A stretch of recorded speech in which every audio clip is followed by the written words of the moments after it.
Hello everyone, जैसा कि हम दृष्टि आईएएस के समान अध्ययन जो बुक है जो सभी एग्जाम के लिए उपयोगी है, जितने भी वनडे एग्जाम होते हैं उसी के अंतर्गत हम विश्व भूगोल पढ़ रहे हैं। तो चलिए शुरू करते हैं, जिसमें हम बात करेंगे सौरमंडल की। ठीक है, सौरमंडल में सबसे पहले देखते हैं सौरमंडल होता क्या है। तो सूर्य के तथा उसके चारों ओर चक्कर, सूर्य सहित है, ठीक है, सूर्य और उसके चारों ओर चक्कर लगाने वाले विभिन्न पिंड कौन कौन से? ग्रह, क्षुद्र ग्रह, धूमकेतु एवं अन्य आकाशीय पिंडों के समूह को सौरमंडल कहा जाता है। तो सूर्य सहित उसके चारों ओर चक्कर लगाने वाले सभी पिंड क्या कहलाते हैं?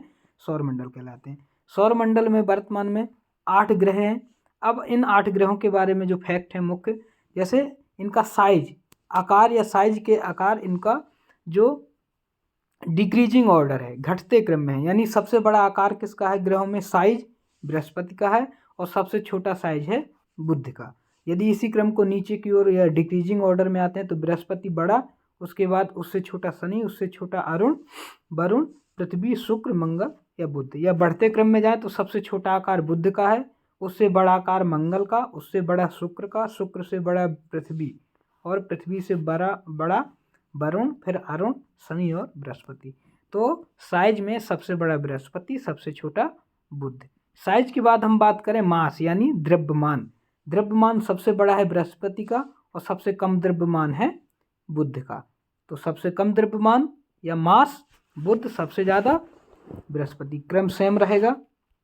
अब देखिए, बुध, मंगल, शुक्र, पृथ्वी, अरुण, वरुण। यहाँ थोड़ा सा चेंज हुआ, यहाँ पे अरुण वरुण इस तरह से था और इसमें वरुण अरुण हो गया।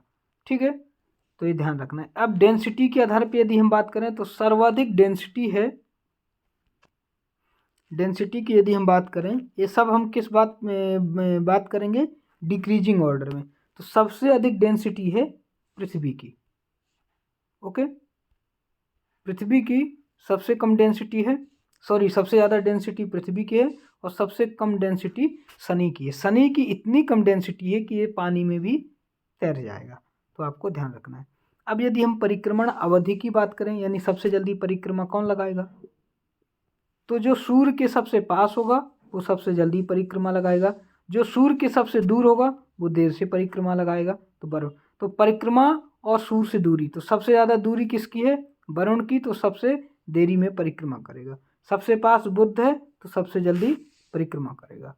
कक्षीय वेग के अनुसार, यानी अपनी कक्षा में सबसे तेजी से कौन घूमता है, तो जो सूर्य के सबसे नज़दीक होगा वो तेजी से घूमेगा, तो बुध है। और सबसे दूर वरुण है, तो सबसे जो धीरे घूमेगा वो वरुण घूमेगा। टेरेस्ट्रियल ग्रह किनको कहा जाता है? तो टेरेस्ट्रियल ग्रह जो कहा जाता है बुध, शुक्र, पृथ्वी और मंगल को। और जोवियन ग्रह बोला जाता है बृहस्पति, शनि, अरुण, वरुण। तो आपको ध्यान रखना, 4 का जो ग्रुप है, शुरुआत के जो सूर्य के पास हैं वो टेरेस्ट्रियल, और जो सूर्य से दूर हैं 4 वो हैं जोवियन ग्रह। तो आपको याद रखना है इनको। सूर्य के बारे में हम बात करते हैं। सौर मंडल का केंद्रीय सदस्य क्या होता है? सूर्य, यानी सौर मंडल के सेंटर में होता है सूरज। पृथ्वी का निकटतम तारा भी सूरज ही होता है। सूर्य जो है आकाश गंगा के केंद्र की परिक्रमा, लगभग सूर्य आकाश गंगा के केंद्र की परिक्रमा कर रहा है, तो जो टाइम लगता है वो है 22.5 करोड़ वर्ष। इसको कॉस्मिक ईयर या ब्रह्मांड वर्ष कहते हैं। यानी सूर्य आकाश गंगा के केंद्र की परिक्रमा करने में लगभग 22.5 करोड़ वर्ष में पूरी करता है, जिसे ब्रह्मांड वर्ष कहते हैं। सूर्य के प्रकाश की गति लगभग 3 लाख किलोमीटर प्रति सेकंड होती है, यानी 1 सेकंड में सूर्य का प्रकाश 3 लाख किलोमीटर तक चला जाता है। पृथ्वी तक सूर्य का प्रकाश आने में 8 मिनट और 20 सेकंड का समय लगता है। ये भी ध्यान रखना है, पृथ्वी का सूर्य का प्रकाश पृथ्वी तक आने में 8 मिनट 20 सेकंड लेता है, 3 लाख किलोमीटर प्रति घंटे के हिसाब से चलता है। और जो आकाश गंगा के केंद्र की परिक्रमा है वो 1 कॉस्मिक ईयर या 1 ब्रह्मांड वर्ष या 22.5 करोड़ वर्ष में पूरी करता है। सूर्य की यदि हम संरचना की बात करें तो सूर्य की आंतरिक संरचना के केंद्रीय भाग को कोर कहा जाता है। सूर्य की जो संरचना है उसका जो सेंटर वाला पोर्शन है वो कोर कहलाता है। सूर्य जो बाहरी संरचना का जो बाहरी भाग है वो कोरोना कहलाता है। जो सूर्य ग्रहण के समय दिखाई देता है वो हमें कोरोना दिखाई देता है। इससे यक्स किरणें उत्सर्जित होती हैं, एक्स रे, जो फोटोस्फीयर सामान्य समय में सूर्य का दिखने वाला भाग है। यानी जो सूर्य के ग्रहण के समय एक्सरे किरणें निकलती हैं और जो उस प्रकाश मंडल या फोटोस्फीयर हमेशा जो दिखाई देता है वो सूर्य का दिखने वाला भाग होता है। सूर्य के कोर का तापमान कितना है, बहुत महत्वपूर्ण है। सूर्य का कोर कितना गर्म है, 15 मिलियन सेंटीग्रेड, आपको ध्यान रखना। वहीं फोटोस्फीयर यानी जो बाहर वाला प्रकाश मंडल वाला या फोटोस्फीयर वाला जो हिस्सा है उसका तापमान 6000 डिग्री सेंटीग्रेड है। सूर्य के धब्बे का तापमान 1500 डिग्री सेंटीग्रेड होता है। तो इतनी चीज़ें ध्यान रखना। कोर का 15 मिलियन सेंटीग्रेड, फोटोस्फीयर या सतह का 6000 डिग्री सेंटीग्रेड और सूर्य के धब्बों का 1500 डिग्री सेंटीग्रेड तापमान माना जाता है। सूर्य से संबंधित कुछ और महत्वपूर्ण तथ्य। सूर्य की उम्र एज क्या है, 4.5 बिलियन वर्ष है। आपको ध्यान रखना है सूरज की उम्र है 4.6 बिलियन वर्ष। पृथ्वी से न्यूनतम दूरी कहलाती है, यदि सूर्य से जो सूर्य है उसकी पृथ्वी से न्यूनतम दूरी कहलाती है उपसौर। और सबसे न्यूनतम कब होता है पृथ्वी से दूरी में, 3 जनवरी को। यानी 3 जनवरी को पृथ्वी के सबसे नज़दीक होता है सूरज और दूरी होती है 14.7 करोड़ वर्ष, 14.7 करोड़ किलोमीटर, जो सबसे नज़दीक होती है सूर्य की पृथ्वी से दूरी बोलते हैं उपसौर, होती है 3 जनवरी।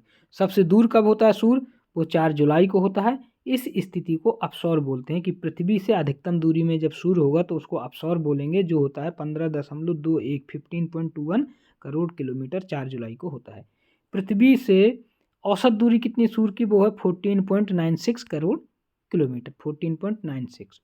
सूर्य का व्यास कितना है, तो आपको 13,92,000 किलोमीटर सूर्य का व्यास है। यानी डायमीटर सूर्य का कितना है, 13,92,000 किलोमीटर डायमीटर है। सूर्य का आयतन क्या है, पृथ्वी से 13 लाख गुना बड़ा है। सूर्य का आयतन पृथ्वी से 13 लाख गुना बड़ा है, आपको मालूम होना चाहिए। और बना किससे किससे सूर्य, हाइड्रोजन 71% है, हीलियम 26.5% है और अन्य तत्व 2.5% है। तो सूर्य जो बना है हाइड्रोजन, हीलियम और अन्य तत्वों से मिलकर बना है। क्यों, क्योंकि ये तारा है तो हाइड्रोजन हीलियम का जो इकट्ठा होता है तारा बनने में वो यहाँ पे मौजूद है।